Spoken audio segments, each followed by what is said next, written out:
은혜 받고 성취될 하나님의 말씀, 사무엘상 17장 21절에서 30절. 이스라엘과 블레셋 사람들이 전열을 벌이고 양군이 서로 대치하였더라. 다윗이 자기의 짐을 짐 지키는 자의 손에 맡기고 군대로 달려가서 형들에게 문안하고 그들과 함께 말할 때에 마침 블레셋 사람의 싸움 두두는 가드 사람 골리앗이라 하는 자가 그 전열에서 나와서 전과 같은 말을 하매 다윗이 들으니라. 이스라엘 모든 사람이 그 사람을 보고 심히 두려워하여 그 앞에서 도망하며 이스라엘 사람들이 이르되 너희가 이 올라온 사람을 보았느냐? 참으로 이스라엘을 모욕하러 왔도다. 그를 죽이는 사람은 왕이 많은 재물로 부하게 하고 그의 딸을 그에게 주고 그 아버지의 집을 이스라엘 중에서 세금을 면제하게 하시리라. 다윗이 곁에 서 있는 사람들에게 말하여 이르되 이 블레셋 사람을 죽여 이스라엘의 치욕을 제거하는 사람에게는 어떠한 대우를 하겠느냐? 이 할례받지 않은 블레셋 사람이 누구이기에 살아계시는 하나님의 군대를 모욕하겠느냐? 백성이 전과 같이 말하여 이르되 그를 죽이는 사람에게는 이러이러하게 하시리라 하니라. 큰형 엘리압이 다윗이 사람들에게 하는 말을 들은지라. 그가 다윗에게 노를 발하여 이르되 네가 어찌하여 이리로 내려왔느냐? 들에 있는 양들을 누구에게 맡겼느냐? 나는 네 교만과 내 마음의 완악함을 아노니 네가 전쟁을 구경하러 왔도다. 다윗이 이르되 내가 무엇을 하였나이까? 어찌 이유가 없으리이까 하고 돌아서서 다른 사람을 향하여 전과 같이 말하매 백성이 전과 같이 대답하니라. 아멘. 우리 다 같이 신앙 고백하겠습니다. 주는 그리스도시요 살아계신 하나님의 아들이십니다. 아멘. 우리 옆에 있는 분들에게 한번 인사하겠습니다. 당신은 이웃의 생명을 살리는 선한 전도자입니다. 한 번 더 인사하겠습니다. 당신은 하나님의 영에 감동된 사람입니다. 특별 새벽 기도 기간에 수요 예배에 나오신 여러분은 하나님의 영에 감동된 사람이 확실한 줄 믿습니다. 아무도 안 계시면 어쩌냐 걱정하면서 왔는데 괜한 불신앙이었음을 읽어드린 말씀 가지고 어찌 이유가 없으리까라는 제목으로 말씀을 전달해드리겠습니다. 이번 한 주간 동안 우리는 주일 말씀인 나는 선한 이웃인가 라는 말씀과 특별 새벽 기도 때에 주시는 나의 신앙 고백, 이 사도신경의 고백을 우리 언약으로 붙잡고 살아가고 있습니다. 오늘 말씀을 통해서 하나님 주시는 힘을 얻으셔서 내일 새벽 마지막 예배까지도 완주할 수 있는 힘을 얻으시기를 그리스도의 이름으로 축원합니다. 이번 주 강단의 말씀에서 담임 목사님이 구원받은 우리는 사단에게 인생을 강도당한 너무나 많은 상처와 아픔 속에 실제로 죽어가는 주위의 사람들을 복음으로 살리는 선한 이웃으로 살아야 하는 의무가 있다라고 하셨습니다. 아마 강단 말씀을 들은 예언의 모든 성도님들은 그래 나도 저렇게 생명 살리는 전도자로 살아야 되겠다라는 마음을 다 가지고 계실 겁니다. 저는 이번 주 강단 말씀 들으면서 제 안에 저 죽어가는 영혼, 강도 만난 영혼 살려야 되겠다라는 그 사마리아인의 마음도 있다는 것을 발견했지만 또 반대로 예수님께 시험하는 질문을 하는 율법 교사의 모습도 아직 참 많이 남아있구나 이런 생각을 또 하게 되었습니다. 저는 신학교 입학할 때까지만 해도 제가 굉장히 복음적인 사람인 줄 알았어요. 다른 사람들에게 나는 복음 체질입니다 라고 막 떠들지 않아도 제 속에는 나름대로 나는 뭐 나쁘지 않다, 뭐 되게 좋진 않아도 유 목사님 정도는 안 돼도 한 그 중간 정도 안 되겠나, 나름 괜찮은 체질인 것 같다라는 생각을 하고 실제로 살았는데 그것이 깨어지는 사건이 하나 있었습니다. 신학교에도 다양한 사람들이 있죠. 각자의 현장에서 많은 사건과 응답을 체험하고 하나님의 부르심을 받고 주의 종의 길을 결단하고 온 분들이기 때문에 한 분 한 분이 사실 다 너무 귀합니다. 그렇지만 또 신학교 오기까지 그분들이 나름대로 각인된 것들, 그런 것들이 신학교에서 기숙사 생활을 이렇게 하다 보면 막 드러나요. 그래서 그것 때문에 갈등도 생기고 심지어 싸우기도 하고, 저와 같은 반에 있는 한 분도 나이가 좀 있으신 분이었는데 세상적으로 말하면 좀 약간 건들거리고 목소리도 좀 크고 수업 시간에 이렇게 소리도 좀 내고 뭐 이런 분이 한 분 계셨어요. 뭐 사람이 그럴 수 있잖아요. 뭐 소리 낼 수도 있고 뭐 이렇게 자기 마음대로 할 수도 있는데 이상하게 제가 좀 거슬리는 거예요, 그분이. 우리가 언제 옆에 있는 사람하고 갈등 생기죠? 언제 내가 이 사람이 좀 불편해지죠? 딱 한마디면 됩니다. 나랑 좀 안 맞아. 요 한마디면요 싹 정리가 돼버려요. 좋은 사람이야, 착한 사람이야, 잘생긴 사람이야, 근데 나랑 안 맞아. 요거 되는 순간에 그때부터 갈등이 시작되죠. 제가 그분을 보는데 딱 그 마음인 거예요. 안 맞아요, 나랑. 어느 정도 안 맞냐, 그냥 꼴배기 싫을 정도로. 전도자인데 뭐 그렇게 생각하고 그냥 다니는데 어느 날 이분이 저와 가까운 동생한테, 친한 동생한테 막 화를 내고 심지어 욕을 막 하는 걸 제가 보게 됐어요. 제가 아끼는 동생은 좀 약간 모자란, 그렇지만 착한 그런 친구였어요. 어리버리한 그런 아이한테 막 뭐라고 하는 모습을 제가, 이유가 왜 그러냐 했더니 인사를 자기한테 좀 제대로 안 했다. 그래서 제가 제 마음속에 전도사가 인사 안 했다고 욕을 해? 막 그런 정의감이 제 안에, 사실 정의감이 아니라 그냥 혈기죠, 혈기. 내가 가만 안 둬. 한 번만 딱 걸려봐라. 내가 본때를 보여주겠다. 교육을 좀 시켜주겠다. 나 운동했다 옛날에 이러면서. 근데 저와 가까운 정말 제가 좋아하는 형님, 전도사님이 그분한테 막 굽신굽신거리면서 그분의 심부름을 막 하는 거예요. 커피도 갖다 드리고 막. 그래서 제가 그분한테, 아니 형님 뭐하러 그럽니까 지금 저 사람한테. 저런 사람은 인사도 하지도 말고 받지도 말아야 돼요. 저 왕따 대보고 좀 무시당해야 정신 차리지, 저래가지고 안 된다고. 막 제가 막 형님한테 막 화를 냈어요. 근데 제가 정말 그 좋아하는 형님이 저한테 해준 이야기가 지금까지도 제가 생각이 나고 굉장히 많은 것을 생각하게 했습니다. 뭐라고 하셨냐면, 성민아, 나도 저 사람 마음에 안 든다. 근데 저 사람이 지금까지 살아오면서 얼마나 이상한 게 들어갔길래 신학교까지 와서 저렇게 하겠냐. 그리고 저런 각인 갖고 목회하면 목회 되겠냐. 분명히 어려움 당할 텐데 그때 아무도 없을 때 누군가는 도와줘야지. 누군가는 저 사람의 전화를 받을 수 있어야 되지 않겠냐. 제가 제 머릿속에는 아예 없던 생각이었어요. 실제 나는 한 사람을 살리는 데 관심이 없었구나. 맞아, 나도 저 사람도 복음 아닌 다른 것이 먼저 들어갔을 뿐인데 내가 저분을 돕겠다는 생각조차 없었구나. 그 이후로 그분에게 제가 인사도 하고 이렇게 좋은 관계로 잘 지내게 되었습니다. 우리 안에 그런 율법 교사 같은 각인이 있습니다. 나랑 안 맞고, 내 기준에 안 맞고, 나의 편견과 각인 때문에 사마리아 사람이라는 말도 입에 못하는 그 율법 교사처럼 우리 안에는 복음 알기 전에 이미 들어와 있는 그런 각인들이 있습니다. 그런 것들이 뿌리 내려서 체질이 되어 있다는 것을 인정해야 됩니다.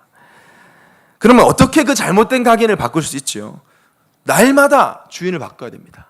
날마다 갈라디아 2장 20절을 그 응답을 위해서 기도해야 됩니다. 저는 지금도요, 아침에 눈 뜨면 꼭 하는 기도가 있습니다. 하나님, 저는 오늘도 제 마음대로 살려고 할 겁니다. 오늘도 나와 안 맞으면 불편해할 겁니다. 오늘도 내 생각대로 오늘을 살려고 할 거고 내 생각대로 사람과 현장을 보려고 할 것이니 주님이 주인 되어 주셔서 소망 없는 나는 죽고 전능하신 주님만 살게 하여 주옵소서. 이건 저의 매일 신앙 고백입니다. 그렇게 기도하면요, 하나님이 그 기도를 기뻐하신다는 것을 바로 알 수 있어요. 저는 매일 느껴요. 그 기도를 하나님이 가장 기뻐하세요. 나는 죽고 그리스도가 살 때만 우리가 느낄 수 있는 기쁨이 있습니다. 죽어보지 않은 사람은 모릅니다. 나는 죽고 그리스도만 살기를 정말로 원하는 사람에게만 주시는 성령의 기쁨이 있습니다. 그 기쁨과 감사가 있어야 그리스도 없는 현장이 애통하게 보여요. 그리스도가 없는 현장이 애통하게 보여야 전도의 생명을 거는 겁니다. 왜 전도가 힘들지요? 내가 구원의 감사가 없는데 자꾸 전도하라고 하니까. 나는 구원의 기쁨이 없는데 333 하니까 힘든 겁니다. 그리스도가 우리의 주인 되고 내 안에 구원의 감사가 회복될 때 우리를 통해 우리의 이웃들이 살아날 줄 믿습니다. 그리스도가 주인 될 때 저 사람 왜 저래가 아니라 저 사람이 당연히 저럴 수밖에 없구나로 바뀌어질 줄 믿습니다. 우리 예언의 모든 성도님들은 남은 평생 누구든지 복음으로 수용하고 품어줄 수 있는 그릇이 준비되어서 선한 이웃, 선한 전도자로 살아가시기를 그리스도 이름으로 축원합니다. 오늘 우리가 읽은 본문은 우리가 굉장히 익숙하게 알고 있는 다윗과 골리앗의 싸움이 일어나기 직전의 장면입니다. 다윗과 골리앗의 대결은 불신자도 모르는 사람이 없을 만큼 성경에 있는 대표적인 내용이기도 하지요. 그러나 거의 대부분 사람들이 이 싸움을 오해하고 있습니다. 강한 자와 약한 자의 대결 절대 아니죠. 골리앗과 다윗의 싸움은 이유를 알았던 사람과 이유를 몰랐던 사람과의 대결이었습니다. 결론적으로 말하면 다윗은 이유를 알았기에 승리했고 이유를 몰랐던 골리앗과 블레셋은 망했던 전쟁이었습니다. 다윗은 이유를 알았습니다. 과거와 현재와 미래에 대한 분명한 답을 가지고 있었기 때문에 승리할 수 있었습니다. 우리는 최고의 축복인 그리스도를 가졌습니다. 맞습니까? 더 이상 큰 축복이 없습니다. 그러면 그 축복을 가진 우리에게 최고의 응답은 뭐라고 생각하십니까? 지금 눈에 보이는 문제가 해결되거나 손해가 유익으로 바뀌는 것보다 더 큰 축복은 나의 과거, 현재, 미래가 복음으로 결론 나는 것입니다. 복음으로 정리돼서 퀘션 마크가 사라지는 것이에요. 내 인생이 예수 그리스도로 통일되는 것이 최고의 축복입니다. 오늘 말씀을 통해 우리의 인생의 과거, 현재, 미래가 그리스도로 결론 나는 은혜의 시간이 되시기를 그리스도 이름으로 축원합니다. 첫 번째로 이유 있는 과거입니다. 오늘 본문은 이스라엘과 블레셋 사이의 전쟁을 배경으로 합니다. 이스라엘과 블레셋은 아주 오래 전부터 이삭의 때부터 싸우기 시작해서 지금 다윗의 때까지 또 앞으로 미래까지도 이스라엘을 지긋지긋하게 괴롭힌 나라입니다. 당시 사울 왕이 이스라엘을 다스리고 있었죠. 다윗은 전쟁에 참전하기에는 너무 어려서 이미 전쟁에 참전하고 있는 형들에게 먹을 것을 가져다 주라는 아버지의 심부름을 하는 중이었습니다. 그때에 블레셋 장수 골리앗이 이스라엘의 하나님을 모욕하는 소리를 다윗이 듣게 되고 스스로 전쟁에 나가겠다고 하니까 다윗의 큰형 엘리압이 다윗을 크게 책망하죠. 너는 원래 교만했다. 내가 너를 잘 아는데 너는 마음이 완악했다. 전쟁을 구경하러 왔다고 막 혼을 냅니다. 그때 다윗이 한 고백입니다. 내가 무엇을 하였나이까? 어찌 이유가 없으리까? 지금 다윗이요, 젊은 혈기에 한번 철없이 나서려고 하는 게 아니에요. 한번 붙어볼까? 시비건에 욱하는 심정으로 붙은 게 아닙니다. 다윗은 분명히 알고 있었습니다. 뭘 알고 있었냐? 과거의 이유, 즉 이스라엘이 지금까지 실패했을 때와 성공했을 때의 그 이유와 비결을 다윗은 분명히 알고 있었어요. 이유 없이 어쩌다가 보니까 성공하고 실패하는 게 아니라 실패와 문제에도 분명한 이유가 있고 성공과 응답에도 분명한 이유가 있다는 것을 다윗은 알았습니다. 우리 인생도 마찬가지예요. 우리 인생의 실패에도 이유가 있습니다. 응답에도 분명한 이유가 있습니다. 다윗은 구체적으로 뭘 알았다는 거죠? 모든 흥망성쇠의 기준이 언약과 복음과 그리스도라는 사실을 다윗은 알았습니다. 다윗이 이걸 알았는 걸 어떻게 알 수 있냐면 역대상 29장 11절에 다윗의 고백을 보면 알 수 있습니다. 부와 기가 주께로 말미암고 또 주는 만물의 주제가 되사 손에 권세와 능력이 있사오니 모든 사람을 크게 하심과 강하게 하심이 주의 손에 있나이다. 하나님이 누구를 쓰고 누구를 세우는지 다윗은 분명히 알았어요. 전혀 다윗에게는 막연한 이야기가 아니었어요. 다윗은 어릴 때부터 분명히 알았습니다. 하나님은 언약을 잡은 사람, 복음을 아는 사람, 오실 그리스도를 붙잡은 사람을 축복하고 그것을 놓친 사람은 실패할 수밖에 없다라는 것을 다윗은 분명히 알았습니다. 하나님의 말씀이 성경이 이것을 말하고 있음을 다윗은 알고 있었어요. 성경은 분명히 말합니다. 의인은 승리하고 악인은 망한다. 그런데 성경에서 말하는 의와 악, 또 세상에서 말하는 의와 악은 본질적으로 다릅니다. 성경이 말하는 의인은 어느 누구도 아니라 하나님의 언약 잡은 자가 의인입니다. 성경이 말하는 악인은 언약 놓치고 언약과 상관없는 자가 악인이라고 성경 전체에 걸쳐서 말하고 있습니다. 사람들의 일반적인 생각 가지고는 절대 이해가 안 됩니다. 하나님께서는요, 좀 지나치리만큼 언약 중심으로 모든 일을 진행하시고 인도하세요. 다시 말해서 아무리 착하고 바른 사람, 남에게 아쉬운 소리 한 적 없고 법 없이도 살고 피해준 적 없는 사람, 인간극장 같은 데 나오면 막 눈물 뚝뚝 떨어지게 만드는 그런 효심 가득한 사람이라 할지라도 언약 없으면 멸망과 저주예요. 불신자들 기분 나쁠 수밖에 없어요. 아무리 악하고 못되고 게으른 사람이라 할지라도 언약 잡으면 의인이고 영원한 축복과 승리가 있을 것을 성경은 말하고 있습니다. 하나님 믿는 사람들은 다 하나님 기쁘시게 하는 삶을 살고 싶어 합니다. 하나님은 누굴 기뻐하시냐? 의인을 기뻐하세요. 그것은 우리가 뭘 잘하고 세상에서 성공하고 착하게 베풀고 사는 것을 말하는 게 아닙니다. 하나님 그거 기뻐하지 않습니다. 그래도 좋은 게 좋은 거죠. 아닙니다. 복음 안에서는 좋은 거 절대 아닙니다. 복음 없이 선한 것, 오히려 착한 것은 더 큰 악이 됩니다. 퇴임 이후에 지금도 많은 사람들이 존경하는 오바마 전 미국 대통령. 저는 미국에서 고등학교, 대학교를 나왔기 때문에 제가 미국에 있을 당시에 첫 흑인 대통령이었던 오바마 대통령이 미국 대통령으로 당선이 되었고, 그때 당시 분위기가 정말 모든 미국의 국민들이 존경하고 좋아하는 그런 분위기였습니다. 지금도 그렇죠.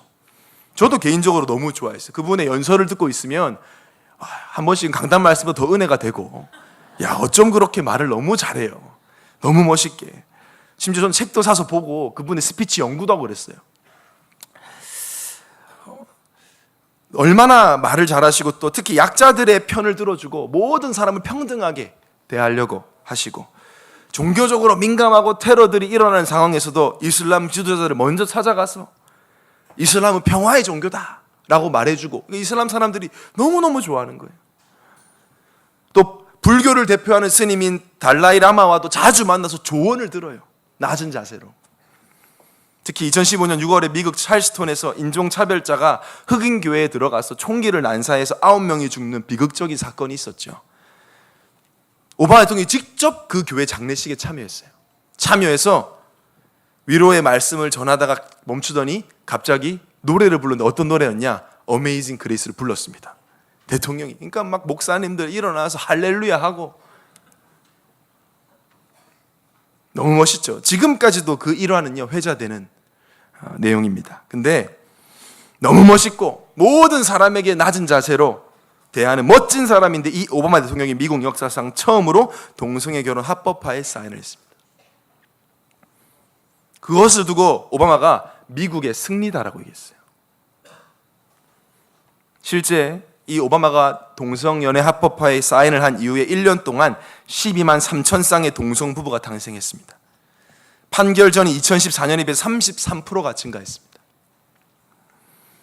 미국의 특히 유명한 TV 사회자 엘렌 드제너러스라는 여자가 미국의 유명한 토크쇼, 우리나라로 치면 유재석 같은 사람은 훨씬 유명한 영향력 있는 사람인데 레즈비언입니다. 이 사람이 공식적으로 나는 지구 역사상 오바마를 가장 존경한다. 오바마는 그녀에게 퇴임 직전에 사람에게 가장 큰 훈장인 미국 시민이 받을 수 있는 최고 훈장, 자유훈장을 오바마가 직접 수여를 했습니다. 너무 멋있어요. 너무 좋아요. 근데 영적 사실은 모르기 때문에 하나님 없는 착함, 복음 없는 선함은 하나님 보시기에 가장 악한 것입니다.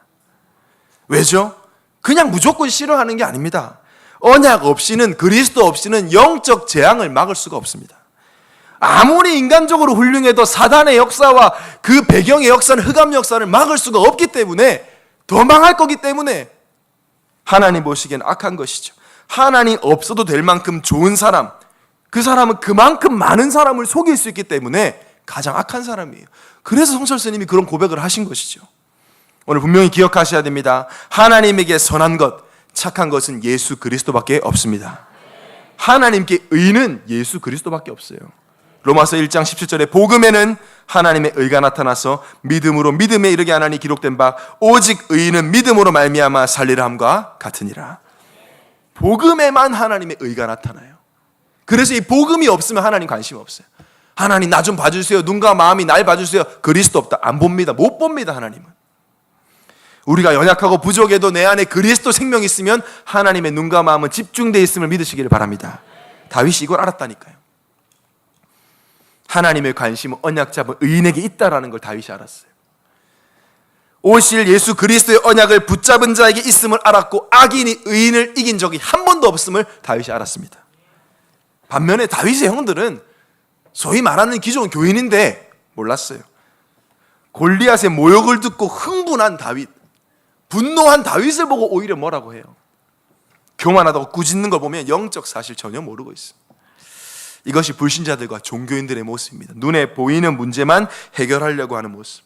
이게 왜 왔는지, 이 문제가 어디서 시작됐는지, 이 문제 속에 하나님은 어떤 계획이 있는지 전혀 모르고 관심도 없죠. 그저 내가 생각하는 대로 내가 할 수 있는 최선을 다하는 그런 인생을 사는데 지금이 그렇습니다. 내 가정에 왜 문제가 오는지, 왜 내 자녀에게 문제가 오는지 모릅니다. 왜 모를까요? 배운 적이 없어요. 제가 4대 교구를 맡고 있으면서 강남 지역에 신방을 갔는데 대치동에 신방을 갔습니다. 장로님 말씀해 주시더라고요. 대치동에 뭐가 제일 많은지 아세요? 저한테 물어봐요. 모르겠는데 했더니 학원하고 정신병원이 제일 많습니다. 학원하고 정신병이 제일 많아요. 대치동에, 그건 대치동에 사는 사람 다 안다고 하더라고요. 우리나라에서 가장 비싼 동네 중에 하나인데, 근데 이분이 아는 지인이 정신병원 원장이에요. 대치동에. 근데 이분 아들이 천재라. 5개 국어, 6개 국어를 하고 학원 8개씩 다녀요. 근데 이 아이에게 정신 문제가 왔어요.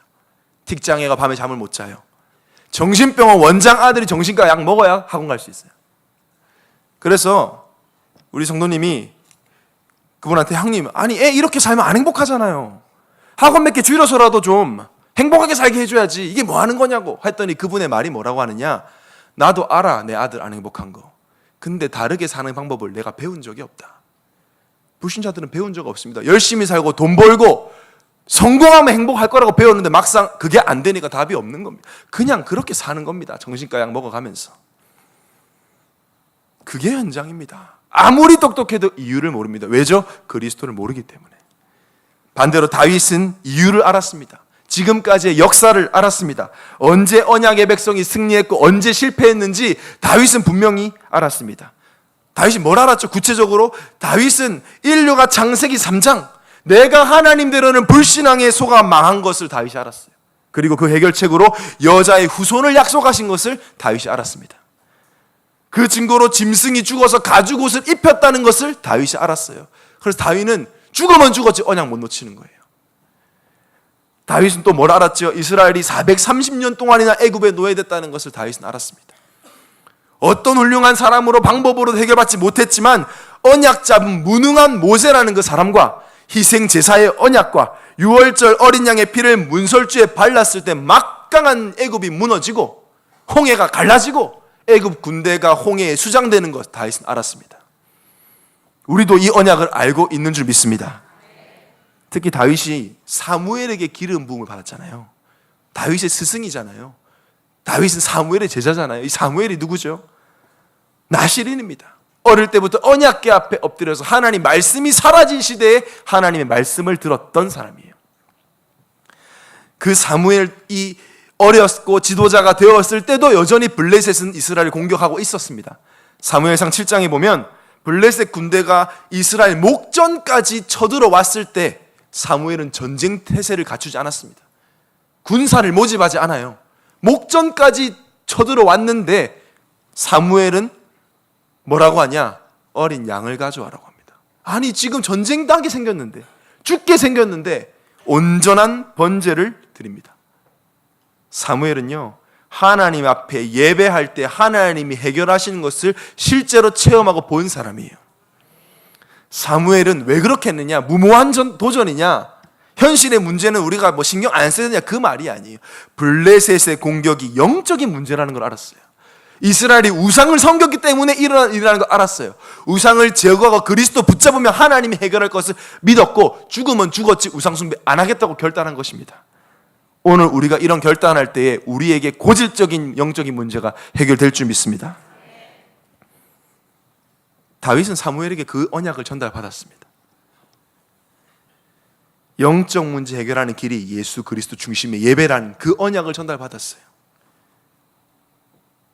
확인했습니다. 언약의 백성은 망할 수 없다.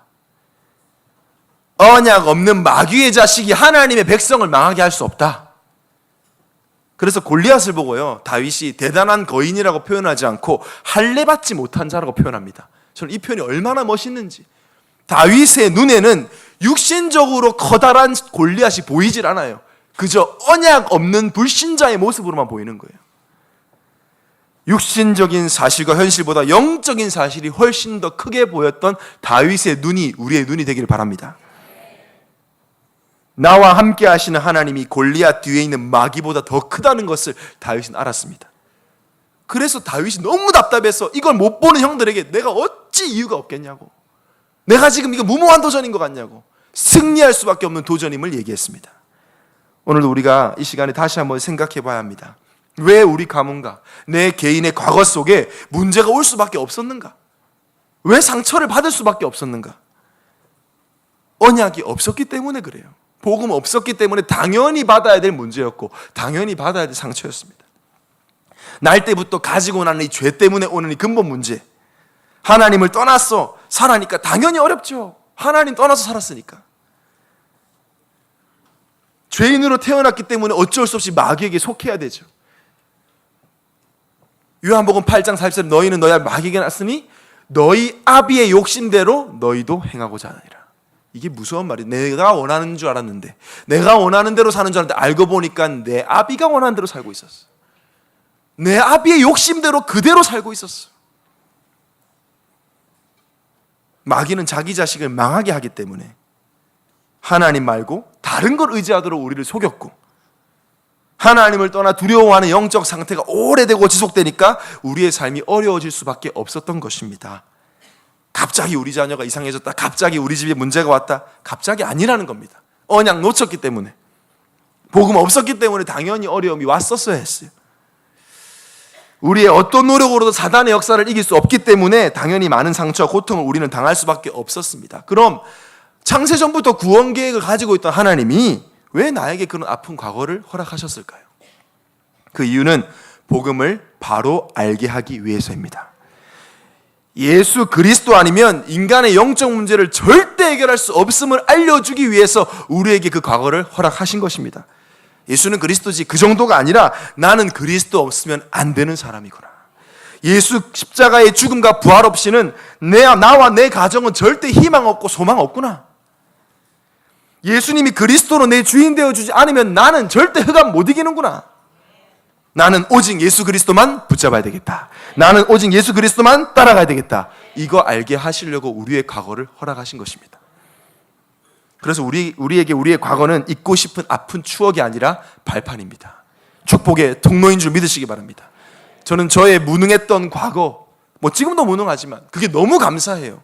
만약에 그리스도 없이 승승장구했더라면 내 능력으로 사단 이길 줄 알았을 텐데, 착각하다가 망했을 텐데, 너무 무능해서 오직 그리스도 만난 것이 우리에게는 감사의 제목인 줄 믿습니다.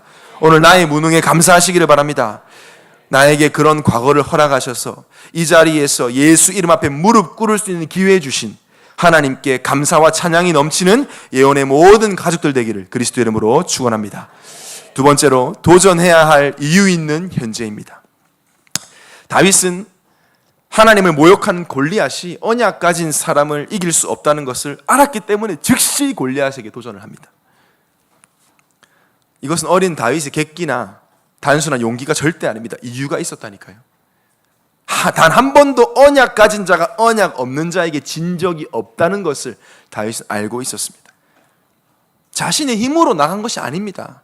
사울의 갑옷을 입으려고 했는데 안 맞아요. 사울의 갑옷이 안 맞았다는 것은 세상의 기술, 세상의 방법으로 싸우지 않겠다는 겁니다. 그래서 다윗은 17장 45절에 다윗이 블레셋 사람에게 이르되 너는 칼과 창과 단창으로 내게 나아오거니와 나는 만군의 여호와의 이름 곧 네가 모욕하는 이스라엘 군대 하나님의 이름으로 내게 나아가노라. 중요한 것은 다윗이 담대하게 나간 것이 아니라 만군의 여호와의 이름으로 나갔다는 것입니다. 만군의 여호와의 이름을 앞세워서 나갔다는 것입니다. 이게 무슨 말이죠? 골리앗은 단순히 한 나라의 장군을 말하는 것이 아닙니다. 세상을 말합니다. 사단이 임금되어 있는 그 세상, 어마어마해 보이고 실제로 커 보이는 그 세상을 말합니다. 사울의 갑옷 입고 안 나갔다는 것은 세상 방법으로 세상 못 이긴다는 걸 알았다는 거예요. 세상을 어떻게 이기죠? 만군의 여호와의 이름을 앞세울 때 예수 그리스도 이름으로 나가야만 반드시 승리하고 사단이 무너진다는 것을 다윗은 알았기 때문에 도전했던 것입니다. 우리는 날마다 매일 영적으로 무장하여 그리스도 이름으로 현장에 나아가야 합니다. 도전해야 됩니다. 왜냐? 도전하면 승리하기 때문에. 특별히 지금 우리는 지구 역사상 가장 타락한 시대에 살고 있고 앞으로 더 심각해질 것이라고 성경은 말하고 있죠. 마태복음 24장 6절에 12절에 난리가 난다고 했고 민족과 민족, 나라와 나라가 서로 대적하고 예수 제대로 믿는 사람 미움받는다 했습니다. 믿는 사람들이 서로 미워하고 거짓 선지자가 많은 사람을 미혹하고 불법이 성한다고 했어요. 또 디모데후서 3장 1절에서 5절에 보면 말세에 고통하는 때가 이른다. 사람들이 자기를 사랑하고 돈을 사랑하고 자랑하며 교만하며 비방하며 부모를 거역하며 감사하지 아니하며 거룩하지 아니하며 무정하며 원통함을 풀지 아니하며 모함하며 절대하지 못하며 사나우며 선한 것을 좋아하지 아니하며 배신하며 조급하며 자만하며 쾌락 사랑하기를 하나님 사랑하는 것보다 더하며 경건의 모양은 있으나 경건의 능력은 부인하니 이 같은 자들에게서 네가 돌아서라. 마치 오늘의 뉴스를 보고 하나님 쓰신 것 같은, 오늘 일어나고 있는 그 일을 기록한 것 같은, 오늘 집에 가서 YTN 뉴스 틀어보시면 이 얘기 그대로 하고 있습니다. 자기 사랑하고 돈 사랑하고, SNS가 왜 유행하죠? 지자랑 돈자랑, 자기 사랑, 부모 거역하고 감사 없고 거룩하지 않고 정의 없고 원통함을 풀지 않고. 우리가 어떻게 우리의 힘으로 이 세상을 살릴 수 있겠습니까? 우리의 노력, 지식, 경제로 이런 세상 살릴 수 있을 것이라고 생각하십니까? 우리의 힘으로는 불가능합니다. 사울의 갑옷 가지고는 불가능합니다. 비록 우리가 아무것도 가진 것이 없고 우리의 기능이 세상 볼 때는 우스워 보여도 오직 예수 그리스도 이름으로 나아갈 때만 하나님이 역사하시는 줄 믿습니다. 예수 그리스도 이름으로 나아갈 때 성령이 역사하기 때문에 우리는 승리할 수 있는 줄 믿습니다. 특히 다윗이 물맷돌 들고 나갔죠. 그냥 돌 5개가 아닙니다. 그게요, 만군의 여호와가 자신의 현장에서 직접 주신 달란트였어요. 겉으로 보기에는 하찮은 돌 5개에 불과해 보이지만 그 물맷돌은 다윗이 현장에서 하나님이 주신 그 축복을 누리는 속에 발견된 달란트입니다. 임마누엘을 누리면서 찾아낸 하나님의 축복이었어요. 요새 계속 공부에도 말씀 나오죠. 하나님이 원하시는 나를 찾아라, 나의 일을 찾아라, 나의 현장을 찾아라. 다윗은 하나님이 주시는 달란트와 그 일을 발견했어요. 그게 물맷돌 5개였습니다. 우리가 현장에서 복음을 누리고 하나님이 주신 달란트를 가지고 그리스도의 빛을 비출 때에 그것이 세상의 기준에는 모자라 보이고 하찮아 보일지라도 하나님은 그것을 사용하셔서 세상을 살리겠다는 것입니다. 그래서 우리가 평상시에 복음 누리는 게 너무 중요해요. 다윗은 평상시에 목동으로 있으면서 이걸 누렸어요.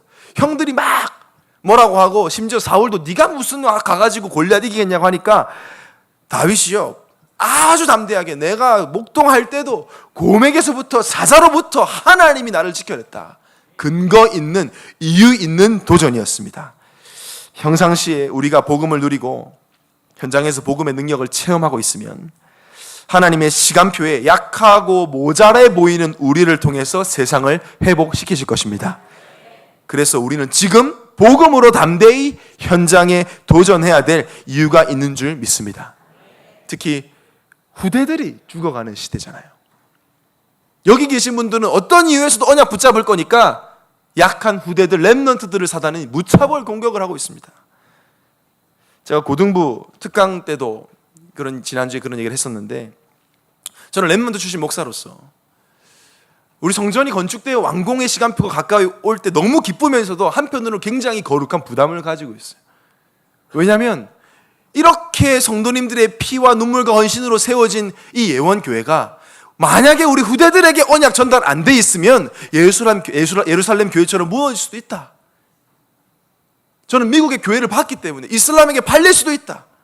그래서 우리 렘넌트들의 내면 성전이 단단하게 건축되도록 생명을 걸어야 될 이유를 저는 발견했습니다. 예원교회가 그럴 일이 없지. 아이 목사님 재수없게 그런 소리 아니야. 재수없는 이야기가 아니라요, 현장 이야기입니다. 대단했던 예루살렘 교회, 대단했던 미국 교회 다 무너졌습니다. 오늘도 우리가 현장에 도전해야 될 이유가 있는 줄 믿습니다. 우리 후대에게 언약 잡은 자는 절대로 망하지 않는다는 것을 여러분이 보여주시는 모델 되시기를 그리스도 이름으로 축원합니다. 결론으로 말씀드리겠습니다.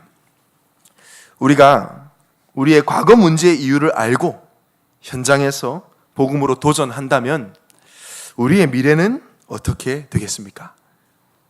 다윗을 보면 알 수 있겠죠. 우리의 미래는 당연한 승리자 인생을 살게 된다는 것입니다.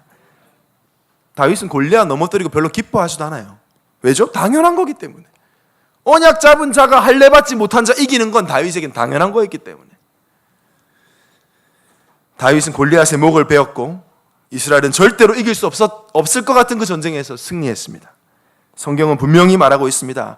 언약 잡은 사람이 복음 누리는 중에 현장에서 도전해서 실패한 경우는 단 한 번도 없다. 우리의 미래는 승리가 보장된 미래입니다. 믿으시길 바랍니다. 염려 걱정 다 버리시길 바랍니다. 근데 어떤 분들은 내가 지금 너무 작고 연약해서 조금 더 응답 받고요, 조금 더 성장한 후에 도전할게요, 훈련이 부족해서. 여러분이 훈련 부족하면 다른 기종이 어떡합니까? 우리 맨날 훈련 받는데. 절대 그렇지 않습니다. 19세기 미국을 복음으로 회복시켰던 시대적인 전도자 D.L. 무디. 이 무디가 스코틀랜드 집회에서 복음을 전하는데 한 소녀가 달려왔어요. 달려와서, 목사님, 내가 하나님이 구원해 주신 게 너무 감사해서 내 인생을 하나님께 드리고 싶다. 그러니까 무디가 네가 가지고 있는 것으로 드려라. 그랬더니 이 소녀가 막 울면서, 나는 글을 못 배워서 성경도 못 읽고 몸도 약하고 돈도 없다. 근데 하나님이 나를 받아주실까요? 그때 이 아이를 위해서 이 무디 전도팀 전체가 막 통성으로 축복 기도를 해주는데, 이 소녀가 큰 소리로, 주님, 내 모습 이대로 나를 좀 받아주세요. 이를 지켜보던 엘리자 해밀턴 여사가 시를 썼습니다. 주의 크신 역사를 이루기 위하여 연약한 우리를 받으시옵소서. 약한 대로 모자란 대로 못난 모습 그대로 주여 받아 주시옵소서.